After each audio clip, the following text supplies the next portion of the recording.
Hello, hello, my love. I hope this finds you doing so well. I thought through exactly what I wanted to say for the 4th of July, and I want to talk about this phrase that's been going around on social media, and it gets shared like it's some kind of like gospel truth. And it's I find problematic idea, no one is coming to save you. You've heard it. I mean, geez, you've probably even said it. So many of us have. And listen, maybe it lit a fire under you in a moment when you desperately needed someone to help you snap yourself awake, to like actually take charge in your own life. And listen, I get it.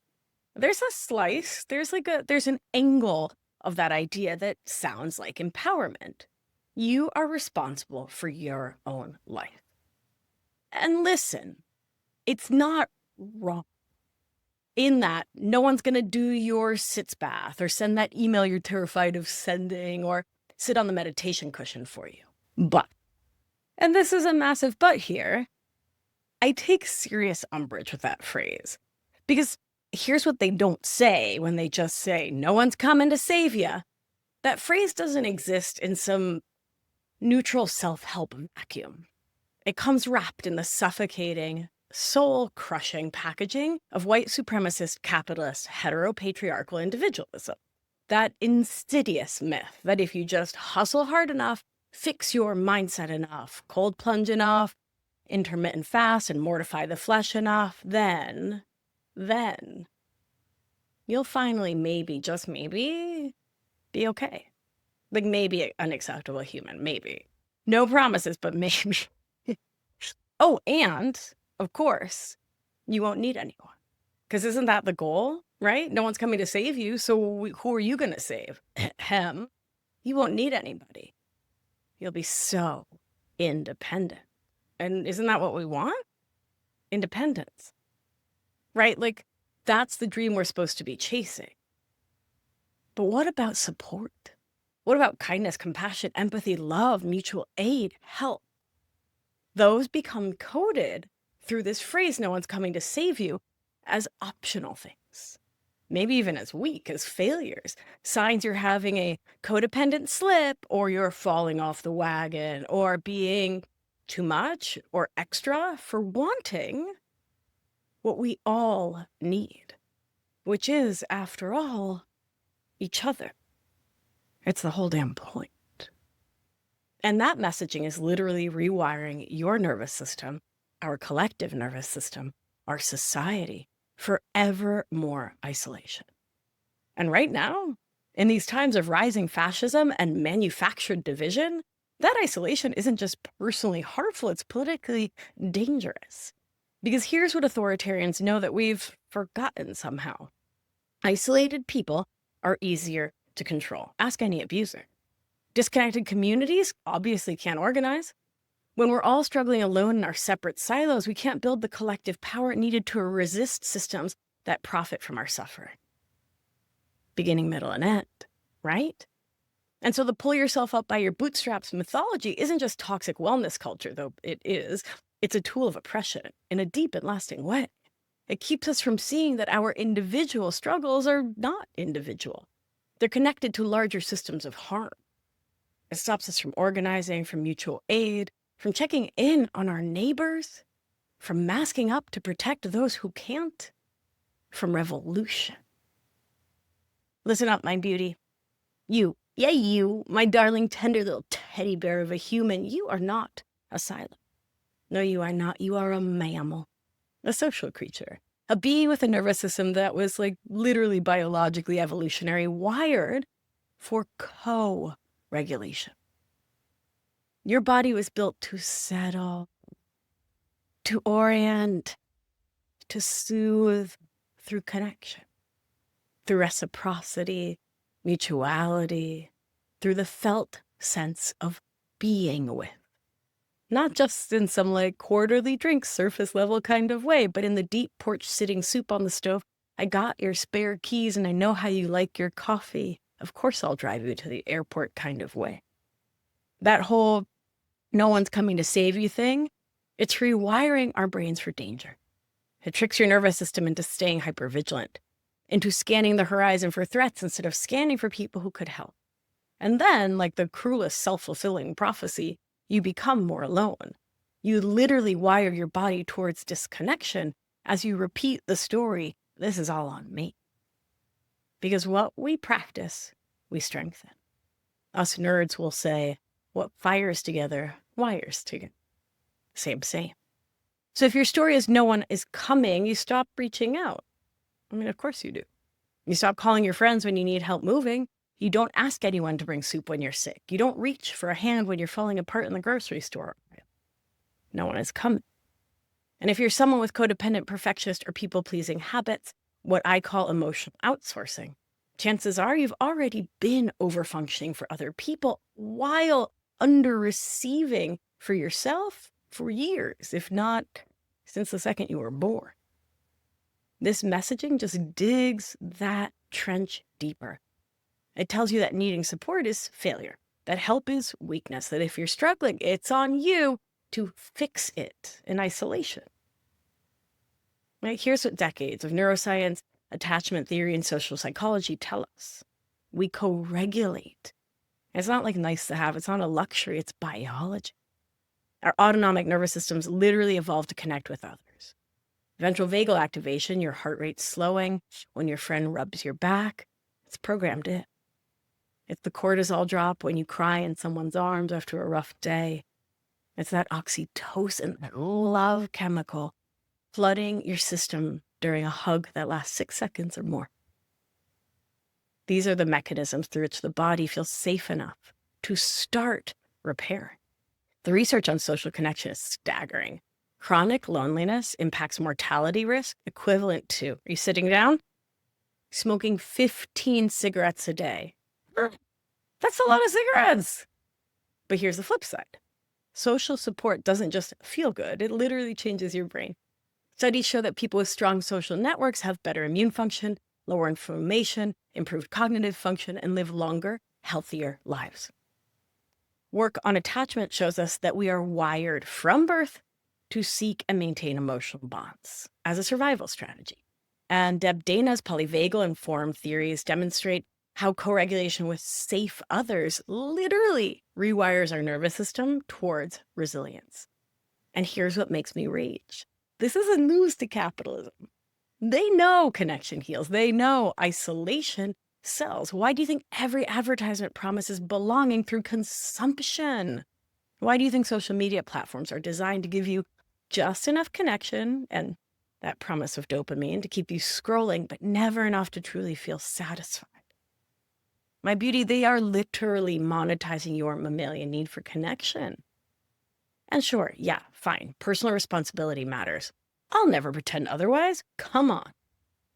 But that healthy breakfast with all the protein that you made this morning, you didn't make that on your own. Somebody planted those oats. Somebody harvested them, drove them across the country, unloaded them into the co-op, stocked the shelf, cashed you out. The road the truck drove on, public infrastructure built by thousands of hands. The money you used to buy the food may be earned at a job someone trained you for, maybe supported by childcare your neighbor helped provide. Even in what looks like independence, we are utterly, completely, beautifully interdependent. So here's what I need you to know deep in your bones. No one is coming to save you, like not in the fairy tale knight on a horse, sweep you off your feet kind of way. And hundreds of people already have. Hundreds. I mean, think about it. Really think. Every teacher who believed in you when you couldn't believe in yourself. Every friend who held space when you were falling apart. Every stranger who held a door. Every neighbor who waved. Every person who contributed. The systems that let you get home safely at night. The people who built the roads you drive on, who grow the food you eat, who keep the lights on, who work the oil rigs, who design the phone that connects you to the people you love, and those who work to keep those power lines connected. Thousands more are waiting to help if you let them. If you build your capacity to live. If you reach out. if you stop pretending you're supposed to do it all alone. And listen, if you're hearing this and you're thinking, but I don't feel loved, I don't have that support. Okay. I see you. If you're someone who grew up in systems that taught you love was conditional or dangerous or something you had to earn through being perfect, that you had to tap dance for your lovability, as I'm fond of saying, of course this all feels foreign. Of course your nervous system is wired for hypervigilance instead of connection. Of course it is. And my beauty, that is not your fault, and it's completely understandable. We live in a culture that has systematically dismantled the village, the third space. We've replaced extended family with nuclear family isolation. We've traded front porches for private fences. We've substituted community gathering spaces with individual consumption spaces. No purchase, no bathroom. We've made needing help a moral failing instead of a human reality. For those of us raised in this mess, connection can feel terrifying. What if they leave? What if they see the real you and run? What if you're too much or not enough or just fundamentally unlovable? Your nervous system reactivity makes sense. Your guardedness makes sense. Your isolation makes sense. Your knee-jerk, I'm fine, but what about you? Makes sense. And you still deserve connection. So, what if we stop pretending otherwise? What if instead of wiring your nervous system toward rugged individualism, you wired it towards belonging, toward knowing, not just intellectually, but deep in your cellular memory, that you're not alone and never have been. There have always been people, but there's always also been plants, animals, the earth herself. You've never been alone because it's not possible. Pachamama, our earth mother, is always with you. So, what if you spent your precious energy not in isolation, trying to fix yourself alone in some sterile self-improvement bubble, but in connection? If you're starting from scratch, here's how we begin. 1, start with the tiniest kitten step ever. Teeny tiny. And if you're new to my world, welcome. I love you. You are beloved here. Listen, baby steps, those are enormous. You've met a baby, right? Or like you were one maybe at one point. That's what, 2 inches big? That's ridiculous. Don't take a baby step. You're going to fall right on your snout. Don't you even think about it. I want you to, I want to invite you to, because you do whatever you want. You're an adult. I want to invite you to take a kitten-sized step. The teensiest little, tiniest little, ooh, so squishy little baby kitten-sized step. That's what we do in this family. We take the smallest step possible, we get steady on our feet, and we take another, right? So we don't set ourselves up for failure. We tiny succeed, and we parlay that into the massive success you're always being because you were born perfect. Huh? You like that? All right. Step 1, kitten step. Make eye contact with the cashier. Say, hello, how are you when you walk up to someone, the grocery store. Bring courtesy back. Bring connection back. When you get on the bus, say, hi, thanks for the ride. Say good morning to your neighbor. Text one person and say, thinking of you. Put a little heart on it if you want, and a little koala emoji. The goal isn't to become instantly vulnerable, to start divulging every one of your wildest fears. No, you silly goose. It's to begin to remind your nervous system that humans can possibly be safe. And through this process, you'll step back into your discernment so you can trust yourself to know which ones actually are. Because that's what would come up immediately and anchored. How do I know that they're safe? Well, you don't at first, but you learn to get back in touch with your intuition so your intuition can tell you. 2, find your people through shared values, not shared trauma. Join a mutual aid group. Volunteer for causes you care about. Mine, food banks. Love a food bank, especially as a native Spanish speaker. Food banks, free clinics, somewhere where I can be supportive for mi gente, right? Attend community meetings, school board, library board. Show up for the protests. Show up for the mutual aid. The best connections often happen when we're working towards something bigger than ourselves. Practice receiving before you need it. Let someone buy you coffee. Accept help carrying the groceries. Say yes when someone offers to give you a ride. Say, can you hold the elevator, please? Hey, would you hold the door? Our nervous systems need practice believing that care can be given freely. So practice in the tiniest, least likely to trigger your nervous system ways. Practice, practice, practice. 4, create rituals of connection. Implement weekly check-ins with friends. It doesn't have to be like some huge, complicated thing. It doesn't need to be like an hour-and-a-half Zoom call. It can be a text message.